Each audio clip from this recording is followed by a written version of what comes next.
আসসালামু আলাইকুম। আমরা এখন দেখব বেসরকারি শিক্ষক নিবন্ধন পরীক্ষা 2019-এর প্রশ্ন সমাধান কলেজ পর্যায়ের গণিত পাঠটুকু। অঙ্ক শুরু হবে 74 নম্বর অঙ্ক দিয়ে। 74 নম্বর অঙ্ক ছিল 5টি সংখ্যার গড় 40, এর সাথে 3টি সংখ্যা যোগ করা হলো সংখ্যা 3টির গড় 22, সমষ্টিগতভাবে 8টি সংখ্যার গড় কত? তো 5টি সংখ্যার গড় ছিল হচ্ছে 40, তাহলে 5টা সংখ্যার মোট হবে হচ্ছে 200, আর 3টা সংখ্যার গড় ছিল হচ্ছে 22, এটা যোগ করলে আসবে হচ্ছে 66, দুইটা যোগ করলে আসবে হচ্ছে 266। এটা হচ্ছে এই 8টি সংখ্যার টোটাল যোগফল। তাহলে 8 দ্বারা যদি ভাগ করি তাহলে আসবে 33.25, অর্থাৎ 33.25 হবে 8টি সংখ্যার গড়। এটাই হবে এই প্রশ্নের উত্তর। তারপর অঙ্ক নাম্বার 75। নাম্বার 75-এ বলা আছে দুইটি সংখ্যার অনুপাত 7:8 এবং তাদের লসাগু 280 হলে সংখ্যা দুইটির গসাগু কত?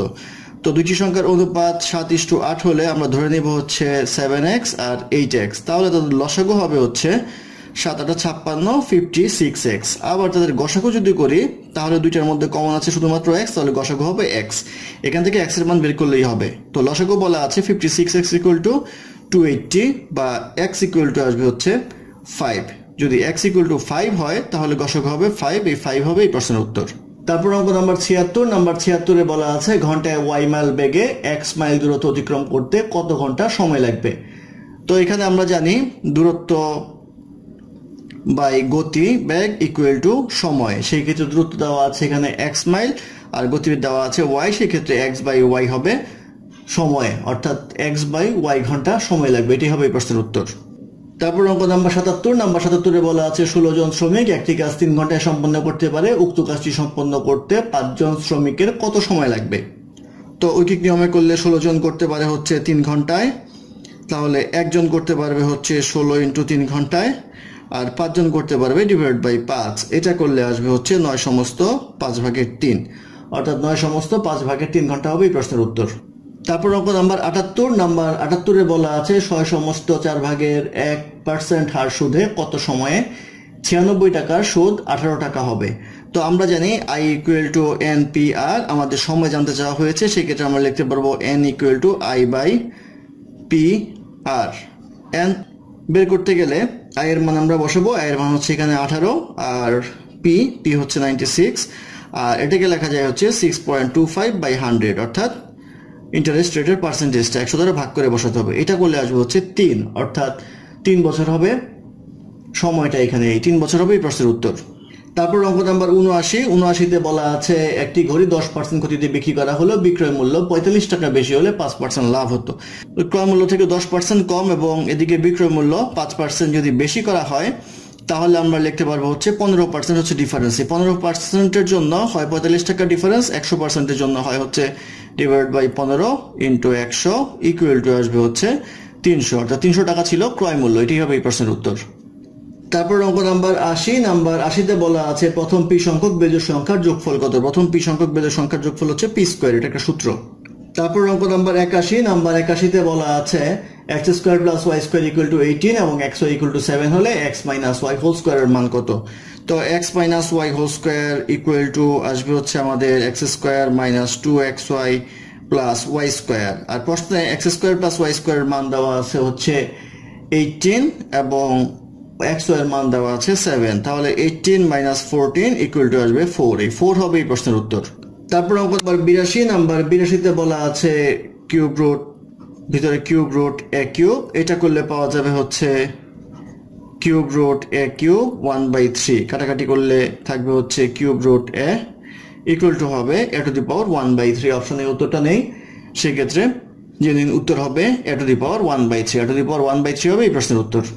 তারপর অঙ্ক নাম্বার 83। নাম্বার 83-তে বলা আছে x ইনভার্স 3 - 0.001 = 0 হলে x² এর মান কত? তো এটা করলে আমরা পাবো 1/x³ = 0.001 লেখা যায়, এই পাশে আনলে 1/1000 লেখা যায়, বা x³ = 1000 লেখা যায়, বা x = লেখা যায় 10। আমাদের লাগবে হচ্ছে x², x² আসবে হচ্ছে 10² = 100, এই 100 হবে এই প্রশ্নের উত্তর।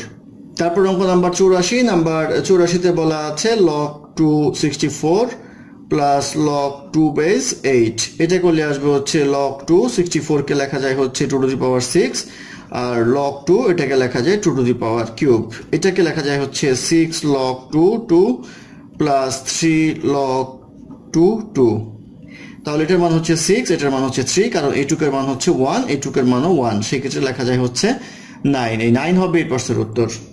তারপর অঙ্ক নাম্বার 85, নাম্বার 85-তে বলা আছে x plus 1 by x equal to 4 হলে x by x square minus 3x plus 1 এর মান কত?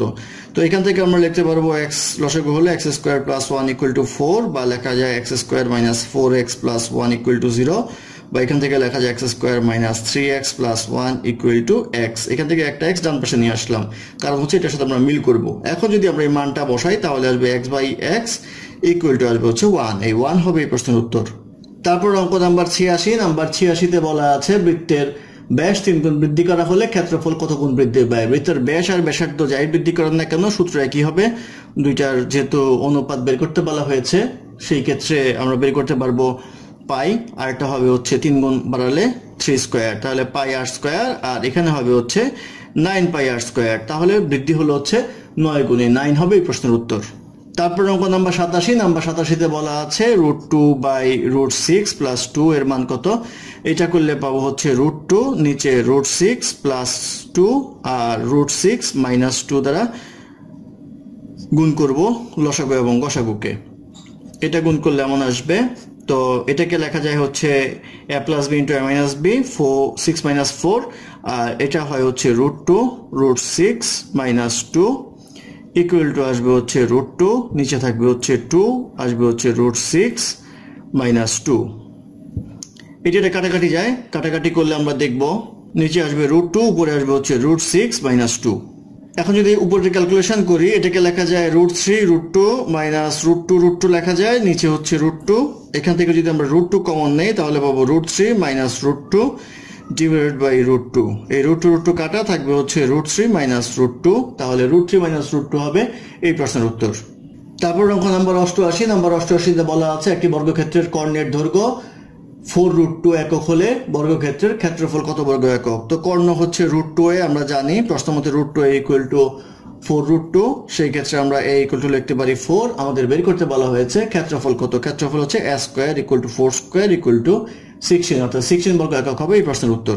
তারপর অঙ্ক নাম্বার 89, 89-তে বলা আছে -4a square plus 23a plus 6 এর উৎপাদকে বিশ্লেষণ কোনটি?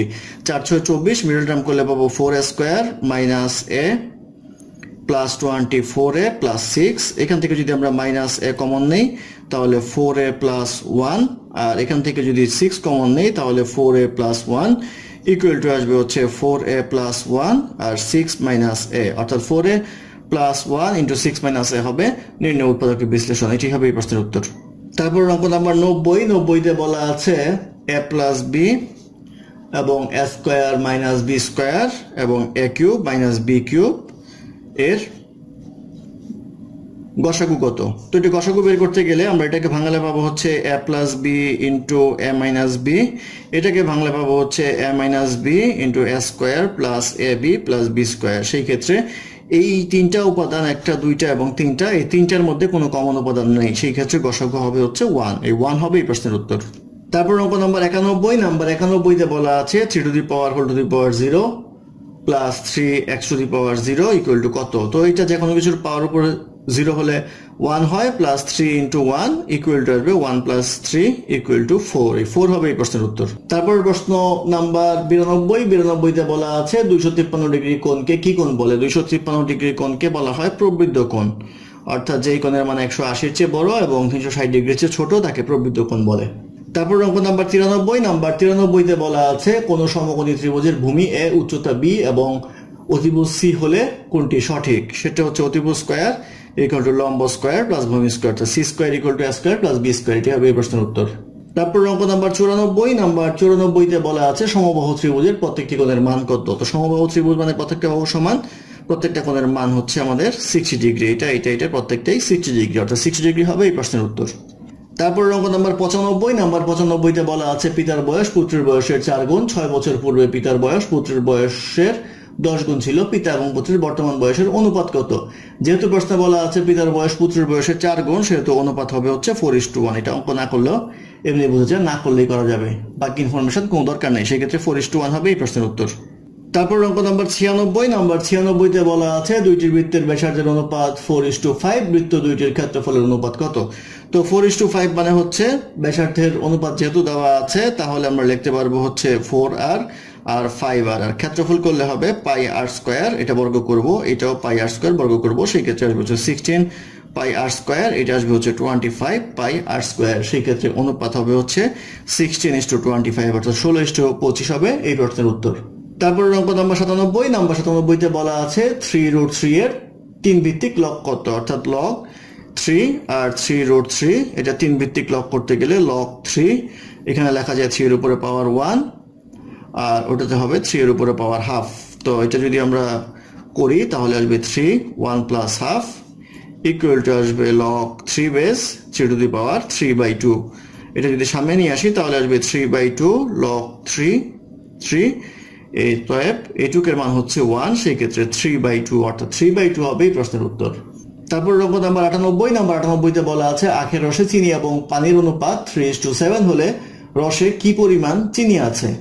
তো চিনি এবং পানির অনুপাত যেহেতু দেওয়া আছে 3:7, আমরা লিখতে পারি হচ্ছে 3x প্লাস 7x, এটা হচ্ছে টোটালটা অর্থাৎ 10x, আর চিনি হচ্ছে এখানে 3x, সেই ক্ষেত্রে আমাদের পার্সেন্টেজ বের করতে গেলে আমরা লিখবো হচ্ছে 3x/10x ইন্টু 100 ইকুয়াল টু আসবে হচ্ছে 30%, অর্থাৎ 30% হবে চিনির পরিমাণ। এটি হবে এই প্রশ্নের উত্তর। ধন্যবাদ আমাদের সাথে থাকার জন্য। আমাদের চ্যানেলটি ভালো লাগলে অবশ্যই সাবস্ক্রাইব করবেন, লাইক কমেন্ট এবং শেয়ার করবেন, এবং অঙ্কে কোনো সমস্যা থাকলে আমাদের কমেন্টে জানাবেন, আমরা চেষ্টা করব ডেসক্রিপশনে তার সমাধান দেওয়ার জন্য। ধন্যবাদ।